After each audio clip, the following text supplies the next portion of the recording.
Bueno, amigos y amigas, tengan todas y todos muy buenas noches.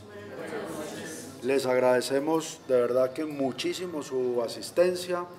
Quien les habla, Miguel Fernando Caro Gamboa, escritor vallecaucano, amigo de aquí nuestro escritor invitado Luis Gabriel Rodríguez de la Rosa, autor de la novela de Sueños y Olvido, de la que vamos a tener la oportunidad de conversar hoy. Pero antes de empezar lo de nosotros, te tengo una chiva, una sorpresa. Cuente, a ver. Nos hemos enterado que aquí la juventud de este municipio le fascina escribir. Es más, tenemos identificado un poeta y a otra niña que escribe cuentos. Así que, antes de empezar formalmente lo que vamos a hacer, vamos a romper el protocolo, vamos a romper las reglas de juego y queremos invitar para empezar este encuentro tan especial a Edwin Vélez. Venga para acá. Para quien pido démosle un aplauso a Edwin Vélez. Mire, esto es importante y a mí me encanta que esté sucediendo porque hoy en la mañana estuvimos en Anserma-Nuevo y en medio del público encontramos que ese era un pueblo de muchos jóvenes que les gustaba la poesía.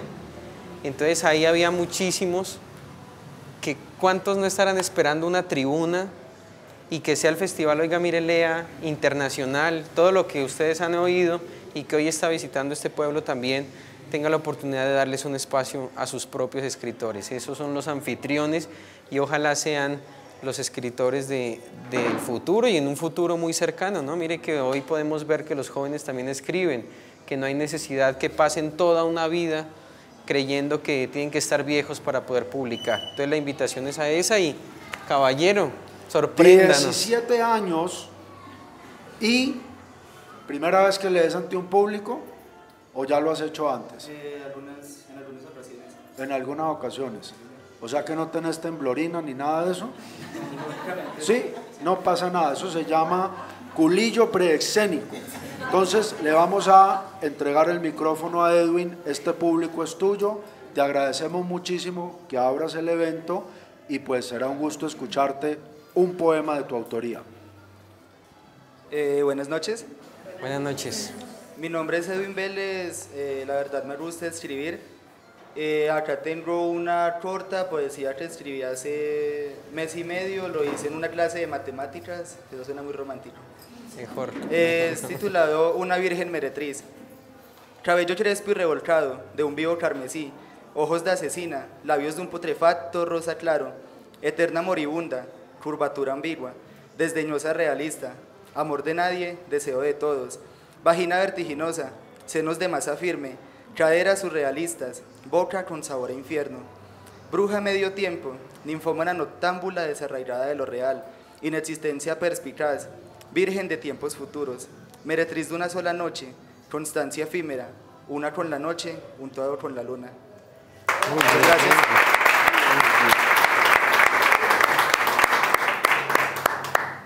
Qué alegría empezar esta jornada así. De verdad que estos espacios tienen que ser definitivamente para las nuevas generaciones y de manera especial para las nuevas generaciones de los municipios donde tengamos la oportunidad de visitarlos. Para nosotros es una gran alegría estar invitados aquí de parte pues, del Festival Oiga Mire Lea. Agradecemos muy especialmente a nuestra querida Biblioteca Departamental y obviamente a todas las instituciones y personas que hacen posible este evento tan maravilloso.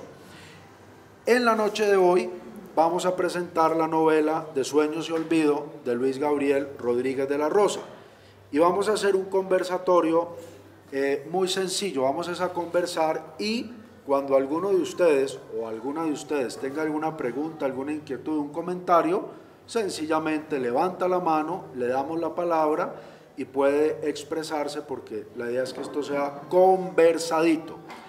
Y la primera pregunta que va para Luis Gabriel Rodríguez de la Rosa es que nos cuente un poco, para este amable público, mucha gente joven hay aquí, ¿quién es Luis Gabriel Rodríguez de la Rosa? ¿Cómo empezó a soñar con escribir una novela y algo muy importante, ¿cuál ha sido su relación con la lectura desde que usted era pequeñito?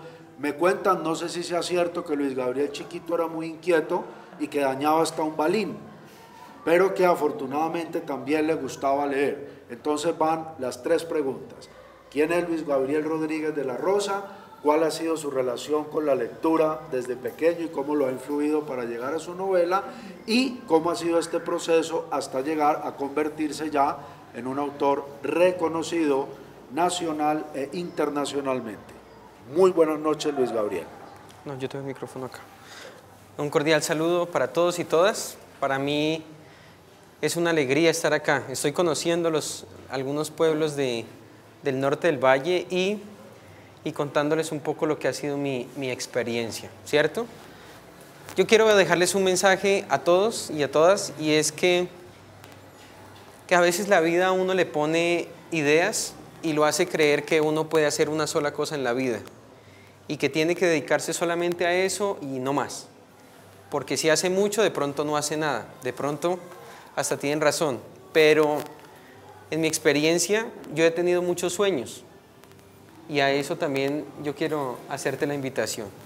La idea es que yo quise ser abogado, yo soy abogado actualmente, yo quise ser escritor también y hoy estoy cumpliendo uno de esos sueños. Y yo quería ser columnista de opinión, o sea que yo he querido meterme en muchas cosas a la vez. Entonces yo tengo un poquito de periodista, un poquito de escritor, tengo un poquito de abogado también y soy docente universitario. O sea que yo he tocado varios puntos a la vez, ¿cierto? Y el llamado es ¿a qué? Es a decirles que todo lo que yo he logrado soñar, lo he logrado materializar. Y yo estoy contento, por ejemplo, de estar aquí con Miguel Caro porque nosotros somos cómplices en este sueño. Él fue mi profesor en la cátedra de lectoescritura y ahí arrancó el sueño de ser escritor. Mire, yo ya estaba arrancando mi carrera de Derecho y en medio de eso arrancó el sueño de ser escritor. Yo pensaba que los escritores eran ya unos señores dedicados tiempo completo, pues como García Márquez, ¿no? Y como yo leía en el colegio a García Márquez, y en esos días salió, yo recuerdo que salió el libro Vivir para contarla, y entonces yo leía lo que hacía García Márquez, y García Márquez fue la antítesis de lo que hice yo. García Márquez arrancó a estudiar Derecho y quería escribir y dejó el Derecho y se puso a escribir. Yo no quería dejar el Derecho, pero también quería escribir, entonces yo tenía que hacer lo contrario a García Márquez y arriesgarme a lo que pudiera pasar, ¿cierto? Entonces si me preguntan hoy profesionalmente, soy todo lo que les dije y en cada uno de esos puntos he logrado construir algo. Y ese construir algo es lo que me tiene aquí. Mire que para mí fue un orgullo que me invitaran al Festival Internacional Oiga, Mire, Lea, porque ahorita que les contemos un poquito el proceso de lo que es hacer un libro, es lo más difícil del mundo. Yo pensaba que iba a publicar mi libro y que me iba a volver famoso al siguiente día, que todo el mundo iba a empezar a llamar y que me iban a llamar a festivales y que me iban a llamar a una y otra cosa. Y a lo que me enfrenté realmente es a que este era un proceso que arrancaba de ceros, que se publicaba un libro y que ahora el problema eran 2 cosas. Primero, que alguien lo lea, que no fuera mi familia ni mis amigos, ¿cierto? Y segundo, que alguien lo conozca, que sepan que por ahí hay un libro que se llama De sueños y olvido y que está en el mercado, lo pueden adquirir. En medio de todo eso se han ganado espacios al punto que hoy estamos acá. Eso es importante, bien importante. ¿Y de dónde nacen todo este tema de la lectura, de la escritura, del amor por los libros? Yo cuando era pequeño era muy inquieto, pero tuve una gran ventaja. Y esa ventaja fue que mi madre era docente de escuela, así que yo conté con una sala en mi casa, con una biblioteca, 3 paredes llenas de libros. Entonces, en medio de los juegos, lo que yo hacía era bajar libros de donde saliera. Y había unos que no entendía absolutamente nada, eran libros de derecho de mi hermano, que también es abogado. Y entonces yo lo único que leía era el título. Código contencioso administrativo, no sabía qué era eso. Constitución política, no tenía ni idea. Yo lo que hacía era simplemente leer los títulos, pero también había libros de cuentos. Y en esos libros de cuentos yo empezaba a leer y habían libros corticos que me gustaban. Los cuentos largos ni intentaba siquiera leerlos. O arrancaba de 1 o 2 párrafos y hasta ahí llegaban. Pero entonces yo empecé a ver mi hogar como un hogar en el que los libros eran parte de mí. Y en medio de eso, yo tengo todavía esos libros en mi mente. Y eso a mí me ponía a pensar y a soñar con algún día poder escribir. Aunque les digo la verdad, yo siempre me imaginé que para ser escritor yo tenía que cumplir mínimo pues 50 años y que tenía que haberme leído 10.000 libros para poder escribir. Y a mí el que me rompió esa barrera fue Miguel. Por eso es que yo digo que él y yo somos cómplices en este tema, porque con Miguel, lo primero que hizo Miguel fue decirme eso: vamos a escribir una novela. Yo le dije, mire, yo tengo un sueño y es escribir. Y me dijo, pues vamos a escribir. Como que, ¿y esto es posible o qué? Y me mostraba libros de jóvenes de 16 años publicando libros de poesía, por ejemplo. O de jóvenes con el tema de Viva lo Breve, de 15, 16, 17, 18 años, ya publicando libros. Yo decía, no, hermano, ya tengo 20, ¿cómo así que yo no voy a poder publicar un libro? Sí se puede. Y arrancó todo un proceso. Más adelante les vamos a contar un poquito lo que fue la obra y les voy a leer y a compartir algunas cosas de la obra también para que ustedes vean cómo sucedió esto. Yo contaba esta mañana algo muy interesante que me pasó. Primero la pregunta de qué es escribir, reescribir, y de ahí contamos la anécdota. Mejor, ¿cierto? Pero algo que me pasó con este festival fue que volví a abrir las páginas de mi libro. Yo lo escribí y en medio de todo el trajín que significa hacer un libro, llegó un momento en que dije, no lo abro más. No quiero volver a leerlo porque cada vez que leo le encuentro algo que lo hubiera podido hacer de otra manera, que de pronto me faltó ponerle una palabra, que quizás le pude manejar de esta y esta otra manera, así que empecé como a sufrir con mi libro. Y entonces dije, no lo vuelvo a abrir. Y para este festival precisamente me tomé el trabajo otra vez de buscar las lecturas que quisiera compartirles, y fue algo muy bonito porque me volvió a conectar con la escritura, con lo que yo estoy haciendo. Yo estoy escribiendo mi segundo libro y uno cuando vuelve a acercarse a su obra lo que encuentra es que uno es capaz de hacer cosas interesantes, que uno es capaz de plasmar los sueños y escribir esas cosas que uno lleva dentro. Mire, lo que tiene que hacer un escritor en mi concepto es coger esas historias que están en la cotidianidad, que pueden ser cualquier cosa y que para alguna persona puede que eso no sea importante, pero el escritor la puede retomar y le puede dar vida. Y le da una vida de tal manera que el que lo lea encuentre ahí una historia que sea fascinante. Ese es el punto. Y de ahí puede salir cualquier cosa. Yo tengo muchas historias ahí en ese libro, pero más adelante les voy a contar ya cosas un poco más puntuales. Bueno, les cuento. Yo me inicié como lector con Condorito. Después seguí con Mafalda, después con Asterix y Obelix, con Tintín, es decir, con cómics, y ya después, a medida que fui creciendo, me llamaban la atención otros autores, Edgar Allan Poe, Franz Kafka, nuestro querido Gabriel García Márquez, Juan Rulfo, etcétera, etcétera. El mensaje que queremos dejarle a estas personas tan especiales, todas, de manera especial los que se están iniciando en esto de la lectura y la escritura, es que esto de volvernos lectores autónomos es todo un proceso y uno no tiene por qué avergonzarse si lo que en determinado momento está leyendo es Condorito, porque de Condorito podemos llegar de pronto a otros autores porque la lectura es algo que se va dando de manera progresiva. Entonces allí hay un primer mensaje que queremos dejar. Mucho ánimo, lean, aunque sea Condorito, pero lean. Eso es lo más importante. Pregunta para este respetable auditorio. ¿Cuántos años creen que se demoró mi joven amigo escribiendo su novela pasando por todo un proceso hasta llegar a tener en sus manos este libro. ¿Cuántos años cree? Uno por uno. No todos a la vez. 5 años, muy bien. Tenemos 5, ¿quién da más? ¿Quién da más? ¿Quién da 2 menos? años. 4 años. 4 años. 5 y medio. 5 y medio. Yo digo que desde que empezó la universidad. Desde que empezó la universidad, o sea, más o menos 5 años, muy bien. Bueno, ¿alguna otra opinión? ¿Quién da más? Que sea ¿Quién da menos?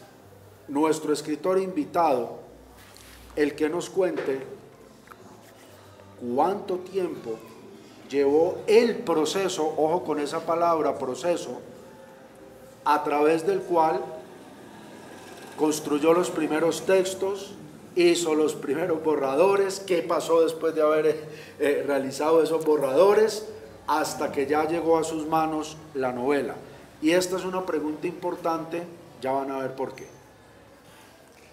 Bueno, pues estuvieron mucho más cercanos, ¿no? 5 años me demoré en el proceso, 5 años. Así que este es un tema interesante porque todo ha sido paso a paso. Y ese es un mensaje importante que se le tiene que dejar también a los jóvenes. Y es que nada en la vida es regalado. Todo en la vida tiene un proceso, todo en la vida tiene un comienzo, que muchas veces puede ser más sencillo para unos, puede ser más difícil para otros, pero todo es un paso a paso. Y eso es lo que le genera a uno un proceso exitoso y un buen resultado, creo yo. Arranqué escribiendo, ¿qué escribía yo? Yo escribía columnas de opinión, yo no escribía literatura. Yo escribía columnas de opinión porque a mí me ha gustado siempre pensarme el país, ¿cierto? Y ese era uno de mis sueños también. Yo arranqué escribiendo columnas de opinión, luego me enamoré y empecé a escribir poemas. Empecé a escribir poemas. Mire que eso es interesante. ¿Quién de aquí no arranca escribiendo, haciendo carticas de amor, cierto? De niños. Eso es parte del proceso de la escritura. Yo escribí cartas de amor. Escribí poemas. Después conocí acá al caballero y escribí cuentos. Mire todo ese proceso. Columnas, poesía, cuentos, de todo un poco. Y en medio de eso sucedió algo que fue bien interesante. Yo escribí un cuento que se llamaba Fútbol en Paz, Paz, Paz. Y era un cuento sobre el paramilitarismo en Colombia. Ese cuento se ganó la convocatoria de estímulos de la Alcaldía de Cali del año 2014 y ahí fue algo muy interesante porque cuando yo me gano la convocatoria de estímulos, lo primero que pensé fue comprarme una moto. Entonces yo dije, no, yo me voy a comprar una moto y bueno, yo ahí voy a dejar una platica para publicar mi libro. Y me voy donde el caballero y le digo, profe, imagínese que me gané la convocatoria, así que me voy a comprar una moto. Y lo primero que me dice es, pues no, señor, porque como usted lo que quiere es publicar un libro, esa plata la tiene que invertir es en su libro. Y no me voy a olvidar porque me decía lo siguiente, me decía, mire, esa es la mejor inversión que usted puede hacer en su vida, publicar su libro. Y yo decía, no, tal vez no, porque yo soy abogado. Ahora donde yo me ponga a publicar un libro, de pronto me salgo del derecho y termino escribiendo y luego no me va bien en la escritura y me quedé sin la una, sin la otra, y ahora mi mamá qué va a decir, y ahora esto y una y otra. Y al final dije, bueno, pues listo, arrancamos con el libro. Vamos a coger esta plata y la vamos a meter en el libro. Y empieza todo un proceso. Yo ya venía escribiendo mi libro, mi novela, hasta que un buen día la terminé. La terminé y se la presento al caballero. Cuénteles usted qué pasó ahí. Empecé a leerla y a la 5ª página paré. Lo llamé y le dije, nos vemos en la cafetería de la Universidad de San Buenaventura, Cali. Esa era nuestra oficina, la cafetería. La cafetería. Le dije, haga el favor, joven, y trae 2 tintos. Trajo los 2 tintos, me lo quedé mirándolo fijamente y le dije, mire, usted tiene que reescribirla toda porque está en un párrafo escribiendo 7 veces la palabra que. Eso se llama queísmo, de que fue que, etcétera, etcétera, etcétera, subrayado en amarillo. Y el jovencito, que creía que ya había terminado su trabajo, le tocó empezar nuevamente a reescribirla entera. ¿Fue así o no fue así? Mire, yo le entrego el libro, le entrego pues las hojas impresas y entonces le digo, profe, léala. Pero yo esperaba que me hable del contenido, de qué historia le parecía interesantes, una y otra. Y a los 3 días me llamó. Decía, listo, jovencito, ya le tengo sus correcciones. Yo decía, en 3 días se lo leyó, lo corrigió, en 3 días, imposible. Y resulta que había leído apenas 5 páginas. Y en esas 5 páginas encontró un error que yo tenía muy fuerte y en materia pues de escritura yo no podía publicar algo así. En cada párrafo aparecían 7 veces la palabra que. Y me empieza a subrayar y en esas primeras 5 páginas yo encuentro todo subrayado. Que. Y entonces yo dije, bueno, tocó arrancar a corregir. Y me voy a mi computador y le doy en el buscador la palabra que en el documento. Y si por cada párrafo me aparecían 7 qués, en todo el documento aparecieron como 20.000.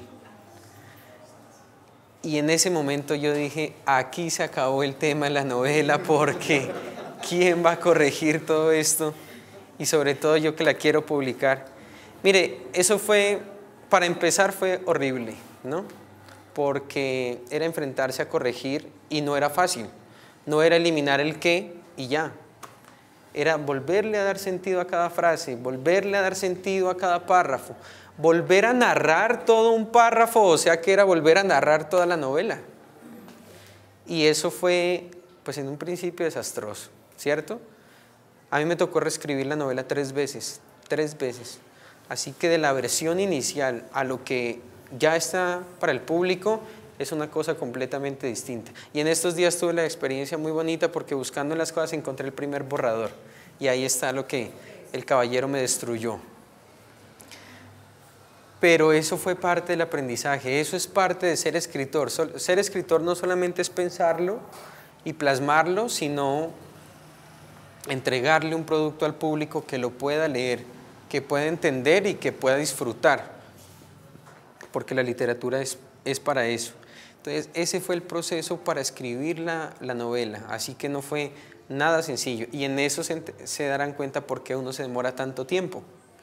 ¿Por qué uno se demora tanto tiempo en publicar una novela? Fuera bueno que uno simplemente la escribiera y saliera todo perfecto, pero no. Y ahora cuando entra el proceso editorial me vuelven a devolver la novela porque ya le había hecho una corrección una experta, correctora ortotipográfica. Así que vuelva a escribir todo el bendito libro, porque esa señora ya no le encontraba un qué, sino la coma, la tilde, el nombre, la forma, no. Así que ese fue otro golpe, pero eso es parte de todo lo que sucedió. Se dice que en el trabajo literario, bueno, y en el arte en general, hay un 10% de inspiración y un 90% de transpiración. Eso quiere decir, ese de transpiración es de trabajo duro, arduo, trabajo solitario. O sea, el momento de la inspiración o cuando a ustedes, chicos, les sale el primer borrador, ese primer poema, esa primera carta allí, eso es muy emocionante, ¿sí o no? Pero después, cuando ya uno se sienta con la intención de tener un documento que quiera hacer público o que lo quiere leer, allí es donde ese trabajo solitario de volver a leer, a escribir, se vuelve algo que de verdad es un trabajo duro y agotador. Con esta parte queremos dejarles ese mensaje antes de pasar de lleno al tema del contenido de la novela. El trabajo en el arte es un trabajo que requiere de mucha disciplina. Ya quedaron atrás los clichés antiguos, ¿no? De que los artistas y de manera especial los escritores eran unos señores vagabundos que andaban pues de mochila, de chancla, pecuecudos, fumándose un bareto y diciendo, ¡uy, qué inspiración! Nada.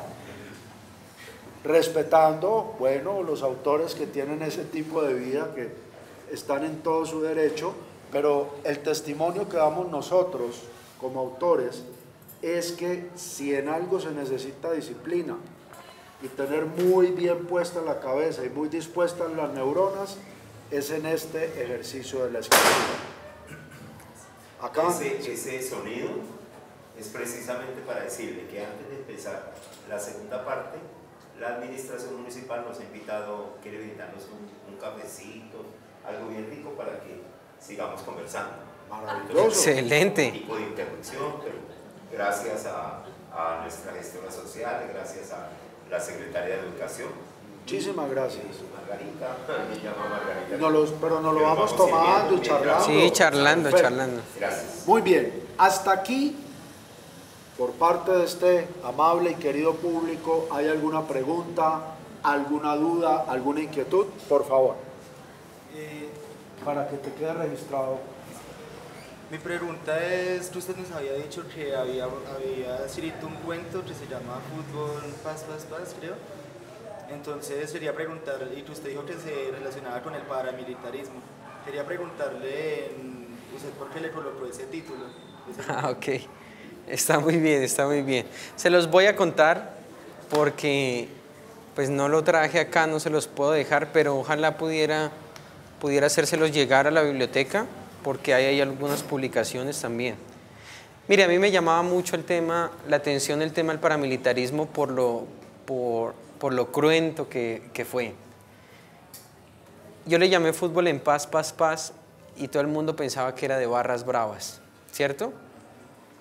Y esa fue parte de la sorpresa, porque lo que yo cuento ahí es una llegada de un grupo paramilitar a uno de los pueblos de Colombia.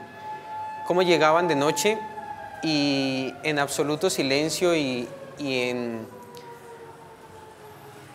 con una premeditación impresionante, llegaban a los pueblos y todo el mundo estaba en silencio, durmiendo, y arrancaba pues la faena paramilitar. Sacaban a toda la gente del pueblo y formaban a los señores y a los jóvenes en la plaza pública. Los ponían en fila y ponían alrededor a todas las mujeres a que los vieran, y ahí los mataban. Pero hay una historia que es real, y es que los decapitaban.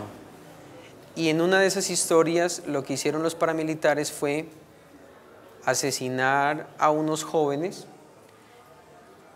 y en medio de eso formaron dos porterías, dos canchas de fútbol, dos porterías, con los cuerpos y con la cabeza de uno de los muertos jugaban fútbol. Entonces toda la narración logra personificar pues esa escena, y al final el que termina narrando la historia fue uno de los muertos. Termina diciendo que él sabe lo que les está contando, que no es mentira, porque el primer gol de la noche lo hicieron con la cabeza de él. Entonces ese fue un cuento muy fuerte al final, pero fue algo muy grato también, porque eso fue lo que sucedió. Eso fue lo que sucedió en Colombia, y esas son cosas que también se tienen que narrar, porque si no se olvidan y la gente piensa que ese fue un fenómeno que no pasó, que no existió y que nunca hicieron nada. Y entonces muchos se lavaron las manos, y eso está ahí, eso es parte de nuestra historia.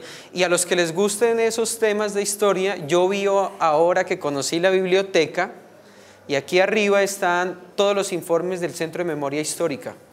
Estaba hasta allá, está las mujeres que hacen historia.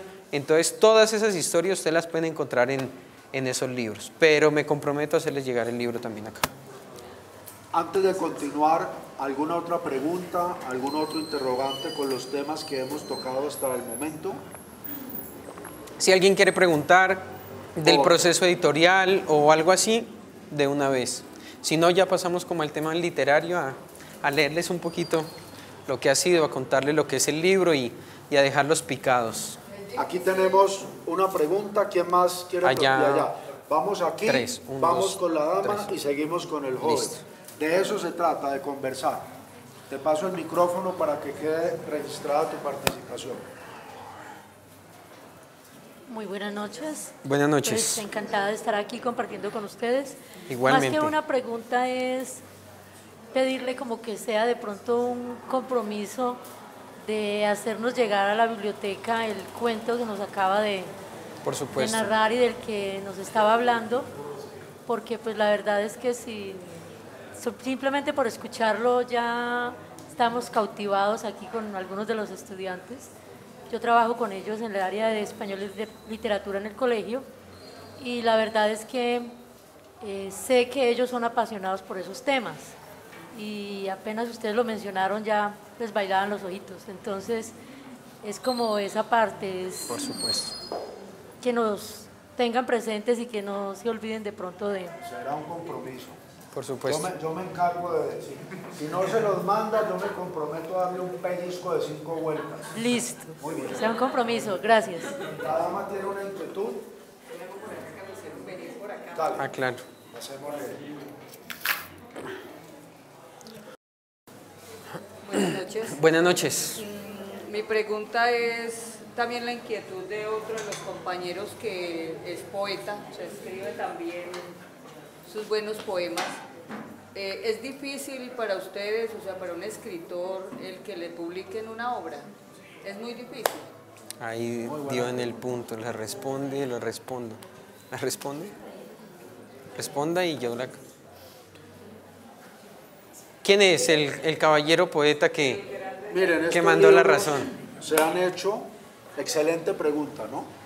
A través de un proceso que se llama autoedición. ¿Qué es autoedición? Que el autor se mete la mano al bolsillo y crea la editorial Mi Propio Bolsillo. Es decir, corre con el riesgo económico de publicar su obra y obviamente si la vende o la regala ya es asunto del autor, pero obviamente que si se ha hecho una inversión, lo mínimo que uno desea es al menos recuperar el dinero que invirtió. Por eso, nunca debemos pedirle a un escritor, de manera especial autoeditor, que le regale el libro, porque a nosotros nos cuesta. A veces los vendemos sin ánimo de lucro, pero sin ánimo de pérdida.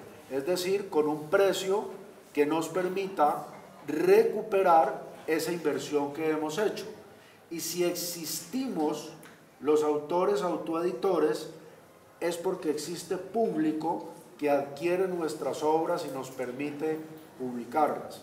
Ahora, cuando una persona se gana, por ejemplo, un concurso internacional, o el fenómeno de ahora, se vuelve un youtuber famosísimo y así escriba cualquier cosa, para no decir otra palabra, entonces hay editoriales que lo llaman y le publican su libro. Pero la respuesta concreta con la que yo quiero cerrar, para que Luis Gabriel termine de responder, es que actualmente con lo de las nuevas tecnologías se ha facilitado mucho, porque hay programas, por ejemplo, que le permiten a una persona diagramar su libro, después imprimirlo y hacer, por ejemplo, ediciones artesanales, hasta que finalmente ya llega a un formato de estos, que es hecho ya por una casa editorial, como decimos popularmente ya, con todos los juguetes. Entonces, no sé qué quieras complementar. La cosa es muy sencilla, mira. Para publicar hay varias opciones. La autoedición, que es lo que te acaba de decir Miguel. Hay programas de gobierno que hoy estimulan las publicaciones y lo puedes publicar. Haces tu compendio, lo mandas a un programa de esos y si te va bien, que seguro te va bien, porque hay que ser justos también. Muchos de esas convocatorias se abren por parte del gobierno y la gente no participa y se declaran desiertas. Entonces hay que apostarle. Yo me gané una de esas, que es el cuento que les conté, y eso me ayudó para financiar. Pero aquí te quería contar una historia con este libro. En mi computador me daba un libro de 100 páginas. 100 páginas. Y yo hice la cotización, autoeditor. Y nos fuimos a la editorial, hicieron la cotización Y me dijeron, es sencillo, se te van 2.300.000 pesos. Y dije, listo, no hay problema porque ahí tengo lo del programa de estímulos. Mando la novela, arranca la diagramación, empieza toda la cosa y me llama el dueño de la editorial. Y me dice, Luis Gabriel, le tengo una noticia. ¿Qué pasó? Usted me había dicho que eran 100 páginas, pero realmente son 200. Claro, yo tenía algo en mi computador y cuando lo diagraman, se vuelve ese libro. Me dice, no son 2 millones, es un poquito más. ¿Cuánto es? 6,5 millones. Entonces dije, se acabó el cuento de la novela porque no hay. Acá mi maestro pues hablamos allá y se hizo un convenio, hasta ahora estoy pagando, pero se publicó el libro y ahí fue el riesgo. Ese fue el riesgo, porque yo asumí un dinero, con el lanzamiento se asumió otro dinero y estaba la deuda. Y cuando logro vender la primera edición, se paga el primer tope. Y entonces se paga, me quedo sin libros y entonces le digo al señor, bueno, ahora sí tocó volver a imprimir. Y se imprimieron otros 500 y volvió la deuda ahí. Y ahí se está haciendo el tire, llene, apague un poco, traiga más libros.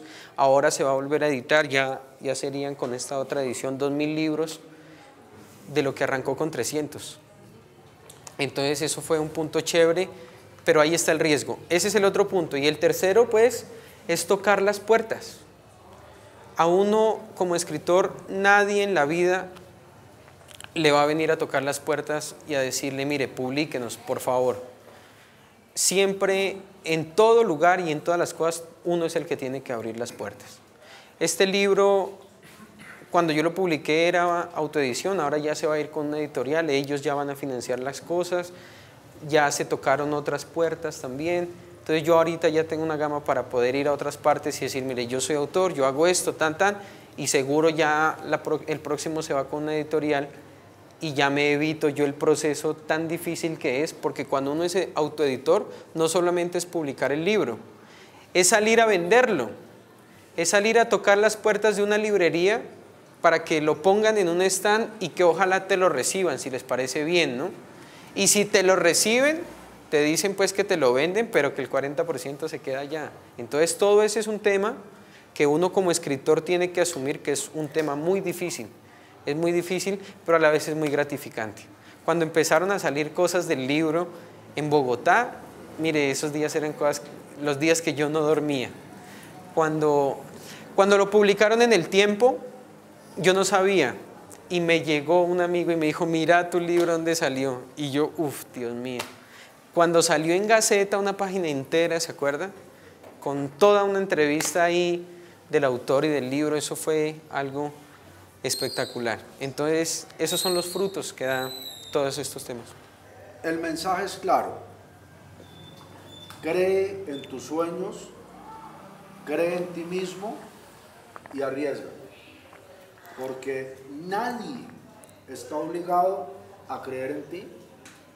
Nadie está obligado a invertir un peso en tu obra, pero tú sí tienes la obligación contigo mismo. Y lo que dice Luis Gabriel es muy cierto.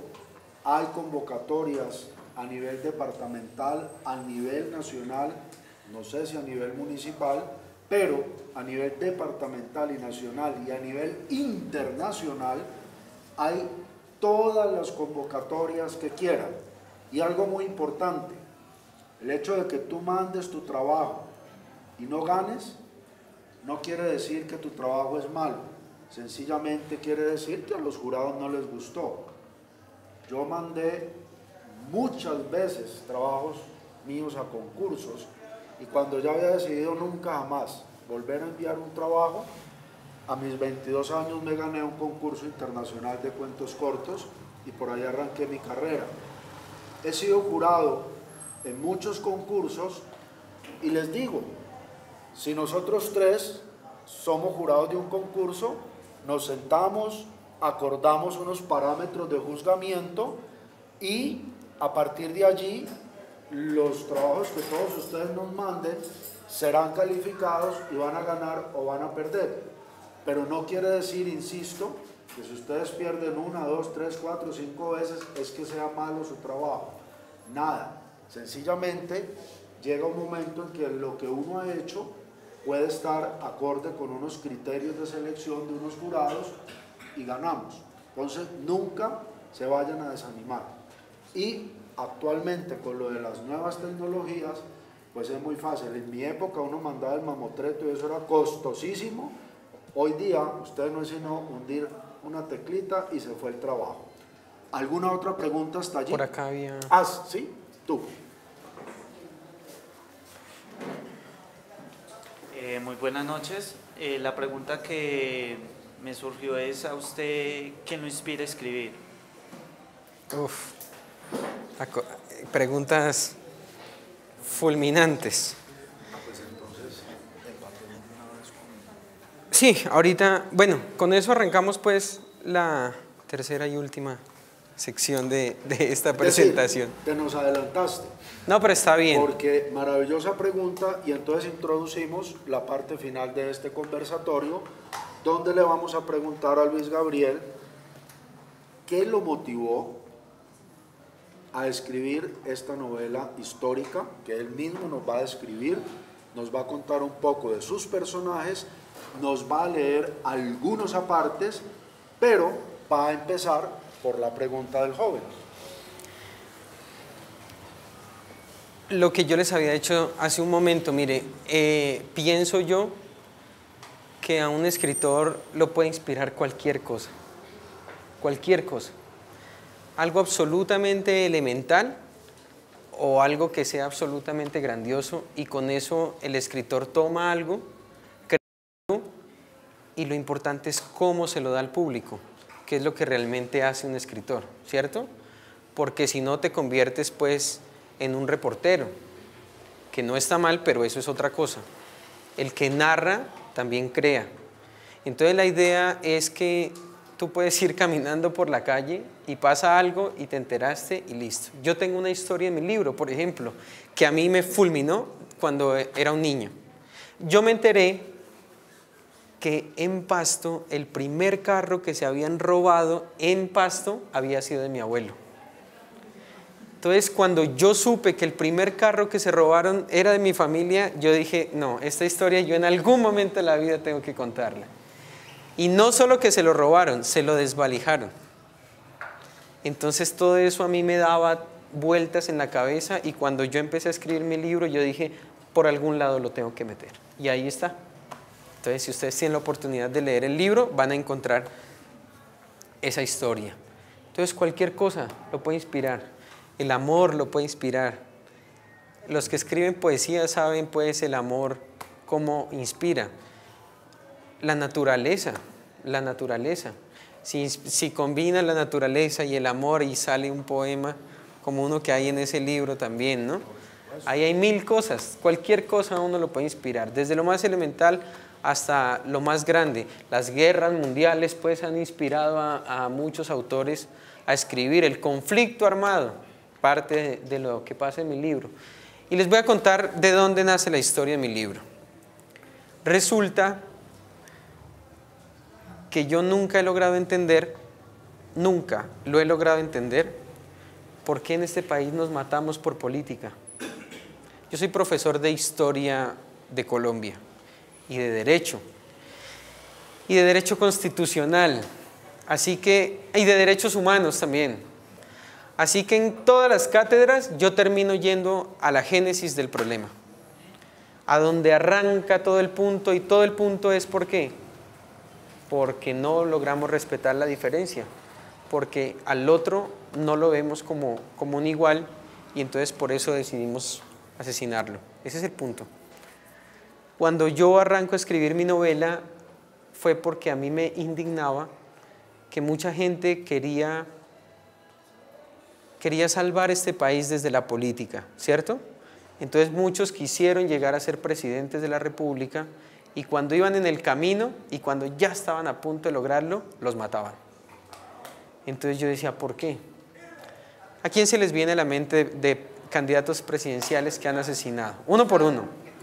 Pizarro, Gaitán, ¿quién más? Galán. ¿Nadie más? Bernardo Jaramillo, por supuesto. ¿Uno más? Bueno, todos esos personajes que ustedes nombraron están en la novela.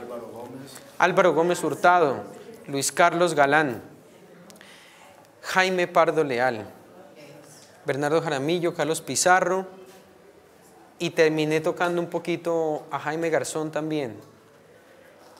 Todos ellos tenían una misma lógica y era querer transformar este país. Bien o mal, no sé.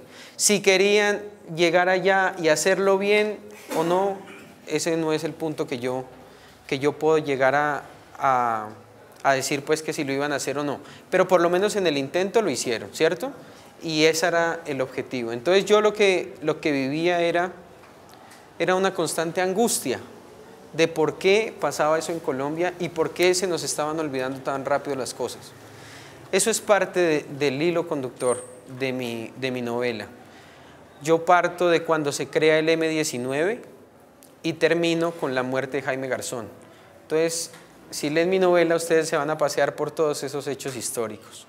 Desde la creación del M-19, el robo de la espada de Bolívar, el holocausto del Palacio de Justicia, la toma, la retoma, la muerte de todos estos candidatos presidenciales. Van a ver lo que fue como un poquito el agite de la séptima papeleta, la nueva constitución, la muerte de Álvaro Gómez Hurtado y cerramos con Jaime Garzón. Entonces ahí hay un componente histórico que es pues el centro de la novela. Pero eso no es todo.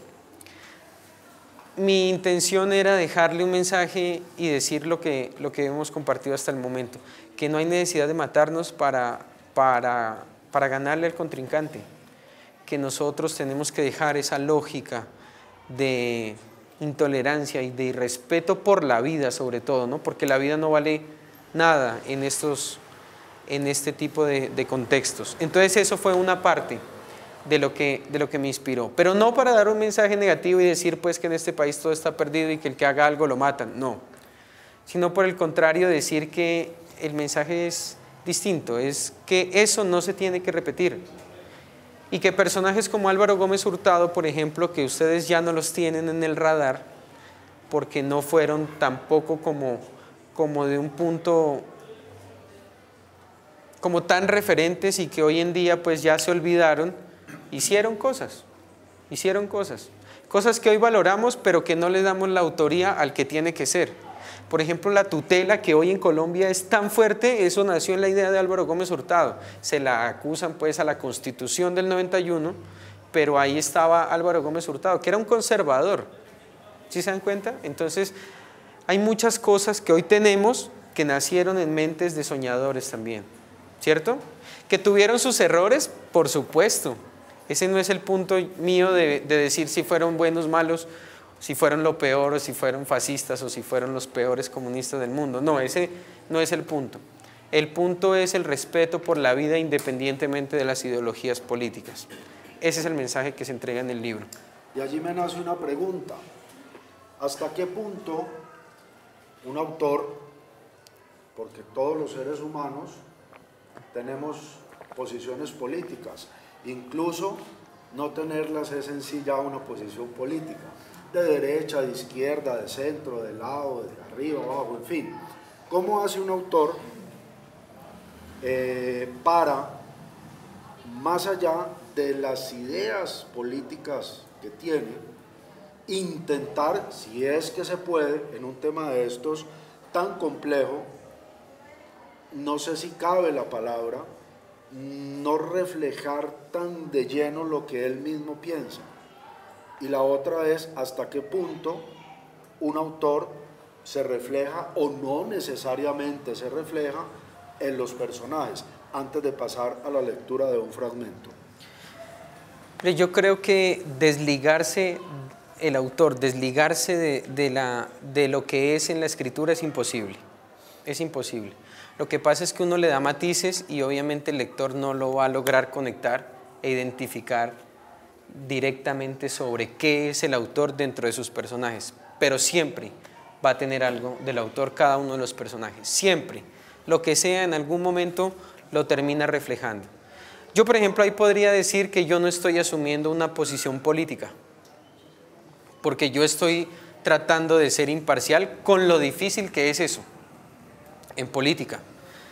Y más bien yo lo hice más que todo cuantitativo para tratar de darle un tema de imparcialidad. Entonces yo dije, este de derecha, este de derecha, este de izquierda, como para darle un tinte de imparcialidad. Pero ahí hay un tema clarísimo y que ustedes cuando lean el libro se van a dar cuenta, es que la indignación propia mía como autor está reflejada en el personaje central. Solamente ese sentimiento, pero que al final termina permeando todo el libro, no asumiendo una posición política clara, pero sí reflejando directamente como esa angustia, ese apasionamiento, esas cosas que se pueden lograr. Es decir, esa desazón se convierte en tu posición política. Se termina convirtiendo, por supuesto, Bueno, y siempre se va a encontrar. Vamos a deleitarnos a continuación con la lectura de un fragmento pequeño de la novela de Luis Gabriel. Y me permito hacerle la introducción porque nace de un tema muy complicado que es el bullying, el matoneo, Bueno. ¿cierto? Que todos los que estamos aquí presentes sabemos de qué se trata. Es decir, actualmente se habla incluso del cyberbullying. Las nuevas generaciones saben a qué nos referimos, ¿sí o no? Que es cuando a una persona a través de un aparatico la empiezan a molestar, que sos fea, o que sos esto, o que aquello, o que lo otro, o que fulano no sé qué, y eso se va acumulando y en muchos casos las personas estallan. En esta novela hay un apartado donde el autor toca el tema del bullying, pero en un contexto de una institución que él ya les va a explicar cuál es, y lo que yo quiero es que hagamos allí como la pausa para reflexionar cómo un ser humano cualquiera, cuando es bulliado, como se dice, cuando es presionado, puede en cualquier momento pasar de víctima a victimario. Siga introduciendo porque esa no era la lectura que yo les iba a hacer. Arranque, hábleles otro poquito mientras la encuentro. Sucede con frecuencia, ¿no? Que uno prepara una lectura y resulta que las páginas ellas se confunden y lo hacen quedar mal a uno. Pero... Listo. Muy bien, ya se hizo cómplice otra vez el libro. Se hizo cómplice el libro. Miren, esta historia pasa en el ejército y el protagonista de la historia es un militar. Es un militar que estaba al mando de un pelotón. ¿Listo? Entonces yo les voy a leer un poquito y vamos a ver cómo nos va. ¿Listo? Y arranca, Manuel se llama el protagonista. Dice así: hace tiempo he visto cómo andan jodiéndose entre ustedes, pero estuvo bien ya.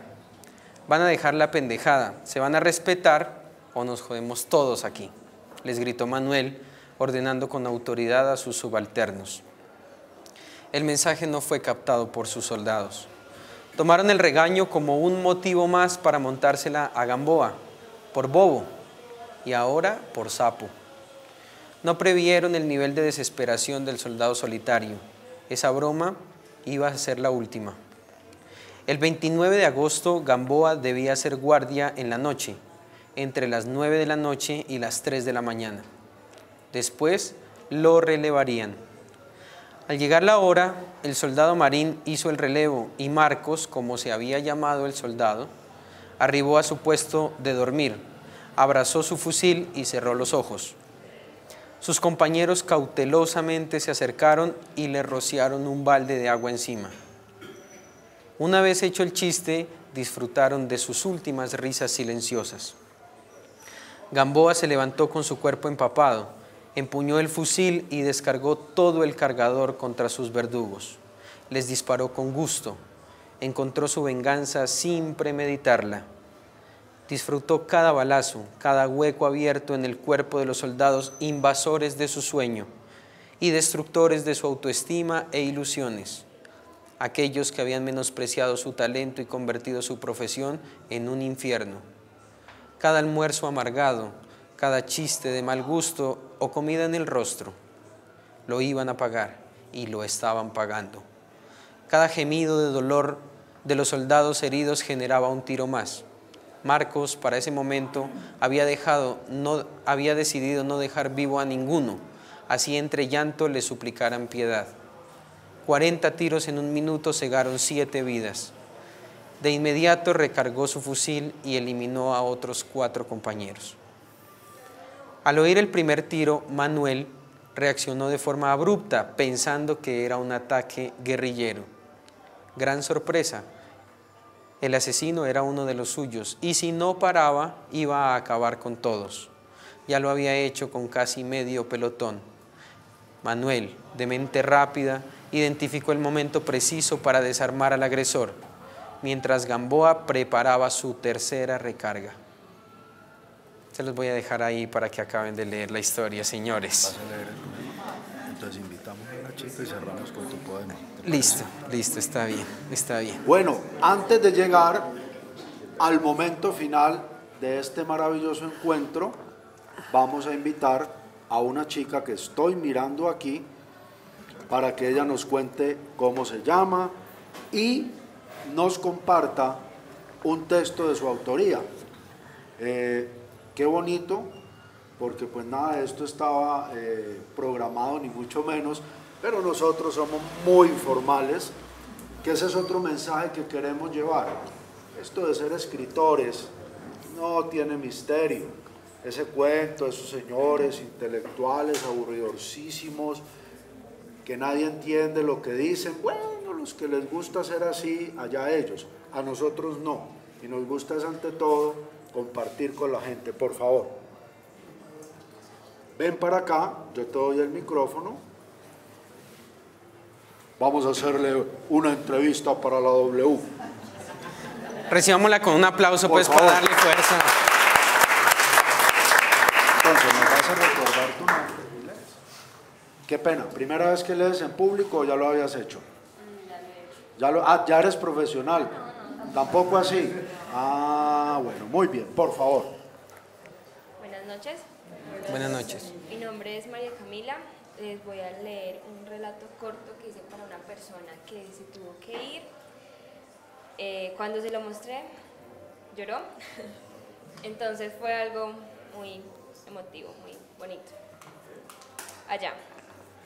He aprendido a adornar las pequeñas calles sin salida de mis laberintos.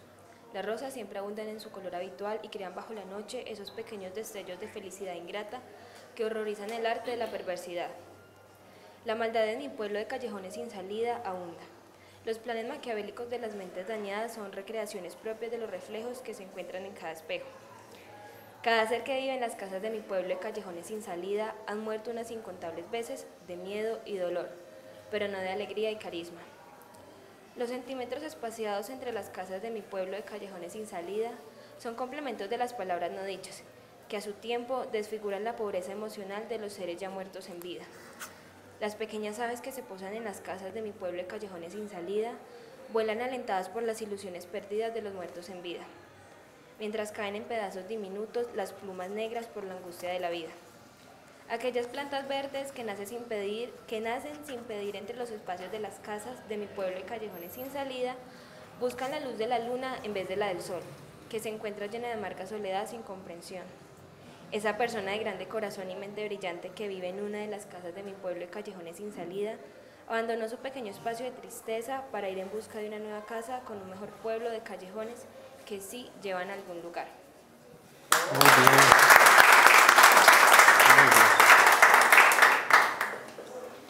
Antes de culminar, una pregunta para estos 3 autores. El que quiera la responde, y si la quieren responder los 3, va para los 3. Y allá hay una pregunta también. Muy bien. Una más.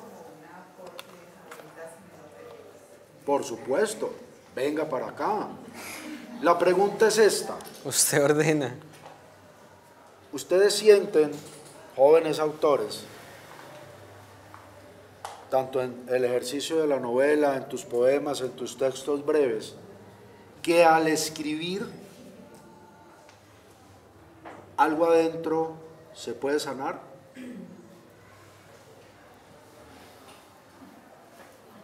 Ah, no, él tiene micrófono. Cuando ustedes escriben, sienten que de pronto alguna pena, algún dolor, alguna situación difícil se puede asumir de una mejor manera, o al tenerla ya al frente podemos como aliviar un poco esa tristeza o esa dificultad. Los corché, ¿no? ¡Ja! Yo no estoy afirmando, yo estoy preguntando. Yo pienso que sí podría sanar algunas cosas, pero también podría causar que otras se abran más. Eso es muy relativo. Muy bien. Bueno, listo. ¿Tú vas a responder? ¿No? Listo. La pregunta por acá. Pero no se yo no estoy... Sencillo, mire, con la escritura uno obviamente saca todo lo que puede sentir, y cuando uno saca, siempre sana, siempre sana.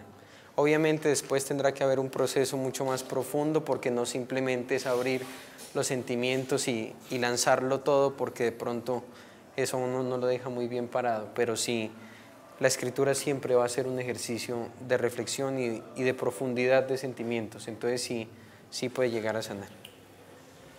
Bueno, antes que... ¿También nos va a leer? Antes Muy que bien. pregunta, es un aporte de otro poeta que tenemos aquí, que se llama Jonathan Agudelo, y él me pidió el favor de leerle. ¿Está aquí Jonathan Agudelo? Sí. ¿Dónde está? ¿Quién es Jonathan Agudelo? Párese, hombre, Jonathan. Él inclusive mandó su trabajo al concurso de Jorge Saad, como poesía, que participó este año, y este es uno de los poemas que él Aplausos tiene. para Jonathan.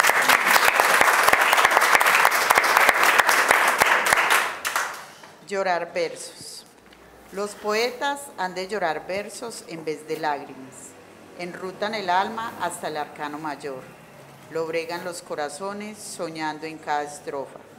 Letargos de lo divino, palabras como de dioses. Poetas que son las voces de aquellos amantes mudos. Poetas que entre sus versos inmortalizan vidas.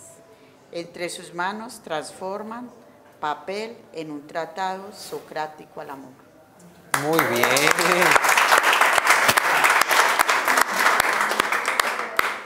Para terminar este encuentro, vamos a escuchar otra lectura de Luis Gabriel, y si hay alguna otra pregunta, algún otro interrogante, por favor. Les agradezco nuevamente. De una.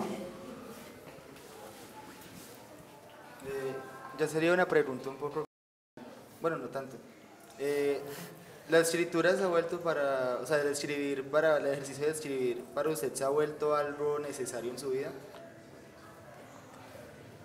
Por supuesto, ese es mi sueño, y yo escribo de todo.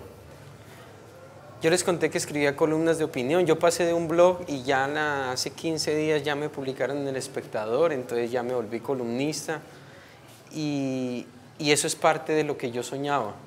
La literatura era otra parte de mis sueños, y ahora lo estoy materializando y realizando. Ya se viene otro libro también, pero soy abogado, y como abogado tengo que escribir, y he escrito artículos científicos también, o sea que yo escribo de todo. Eso es parte de lo que yo soy. Entonces, si yo no escribo un día, pues no me siento bien. Cualquier cosa tengo que escribir, lo que sea, lo que salga, pero eso es parte de mí. Y yo creo pues que los escritores tenemos ya eso. Es un vicio. Un vicio. Bueno. Una pregunta. Permítame, dama, le pasamos el micrófono para que quede registrado. Yo le pregunto, ¿sobre qué tema habla en su columna? Bueno, ese fue algo muy grato porque fue la primera, ¿no? La primera a nivel nacional, y sobre todo pues con un escenario tan fuerte.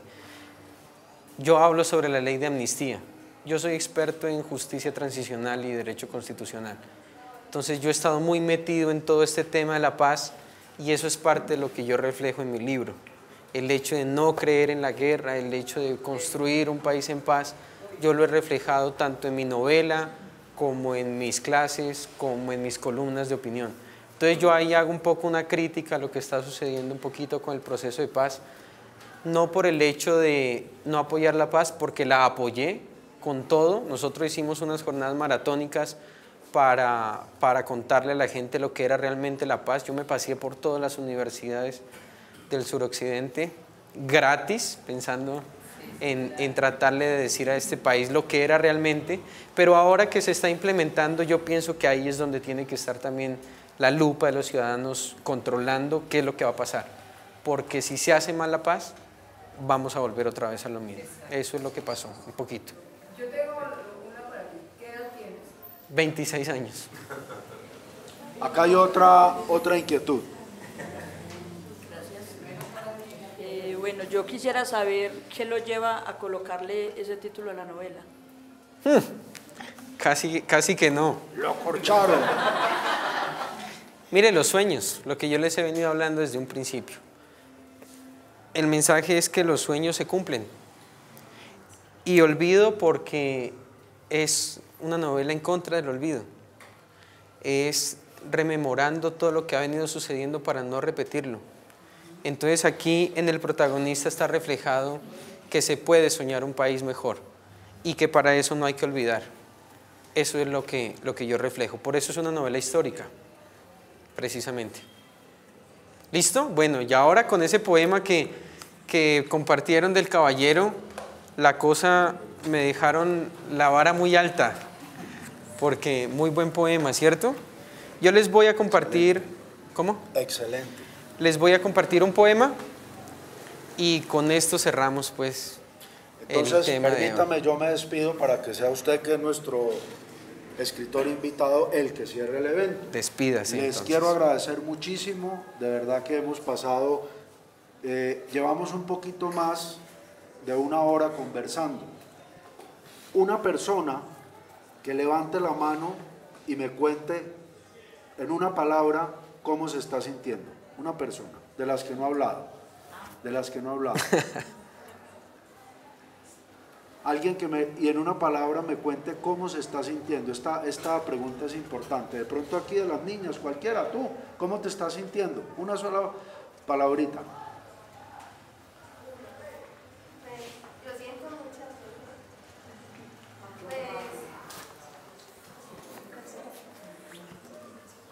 Por acá.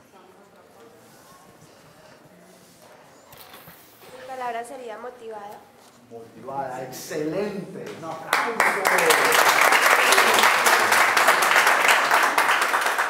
Motivada. Entonces, mire, con todo el cariño, estoy dejando en manos de nuestra querida bibliotecaria mi libro Entre tu ventana y las estrellas y mi colección de cuentos infantiles Caminando con Alana. Yo les voy a contar cómo me siento. Me siento feliz.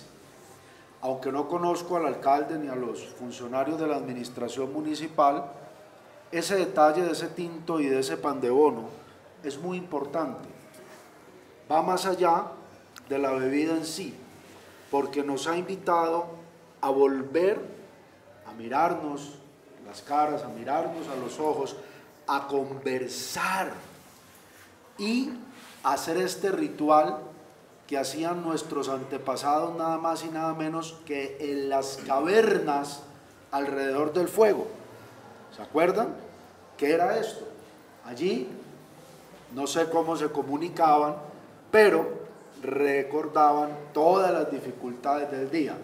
Entonces, esto de volvernos a encontrar, pero de verdad, en persona, no a través de una pantalla, y poder mirarnos a los ojos, es decir, poder escuchar el cuento ajeno y compartir el propio, nos va a ayudar a construir un país diferente donde podamos sencillamente eso, poder encontrarnos, a conversar. Muchas gracias, allí cierro yo para que sea Luis Gabriel quien cierre el evento. Bueno, yo voy a leerles un poema que también lo encuentran en el libro y con eso vamos cerrando y me despido. Dice así: Esto, para contextualizarlos un poquito, esta es una historia de amor que tiene el protagonista y es un poema que le escribe a su compañera. Dice: porque el tiempo es pasajero e ingrato, y el mejor momento es cuando estoy contigo. Quiero enamorarte más y perfectamente, con la promesa ambivalente de hoy y para siempre.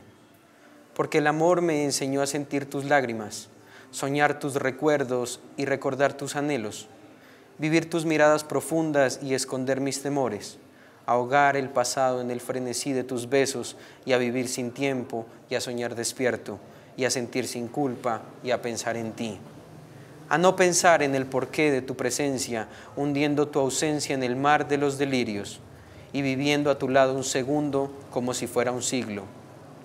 Porque la melodía de tus palabras acarician la piel del alma y el espíritu del corazón, sin petición ni explicación, tan solo susurros, cánticos de amor que dicen te amo, bajo la oscura claridad de un nocturno cielo azul, porque tu amor es como mis letras, suave y eterno, racional en un mundo irracional, claro y confuso, amante y silencioso, inesperado y hermoso como una gota de agua en tu mejilla, como una lágrima en mi pecho, como el temblor de tu cuerpo al hacerme el amor, como la oración perfecta o como saber que existes. Muchas gracias.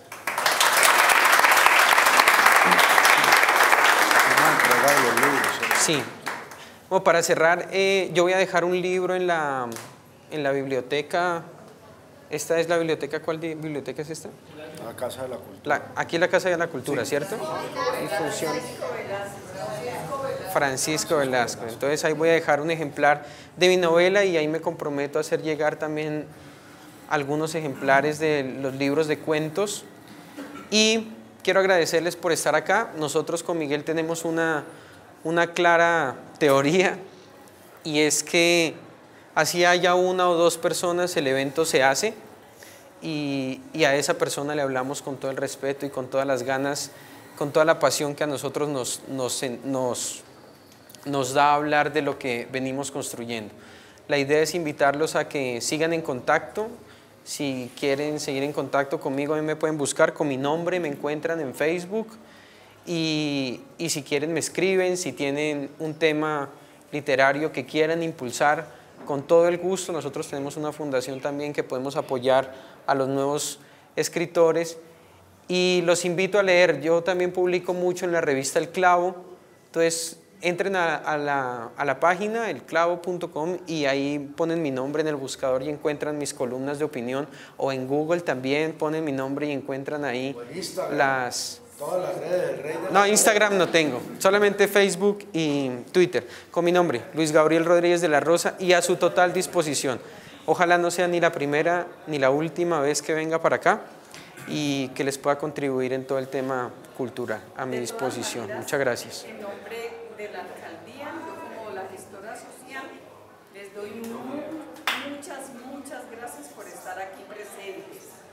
Y quisiera también que los muchachos se motivaran,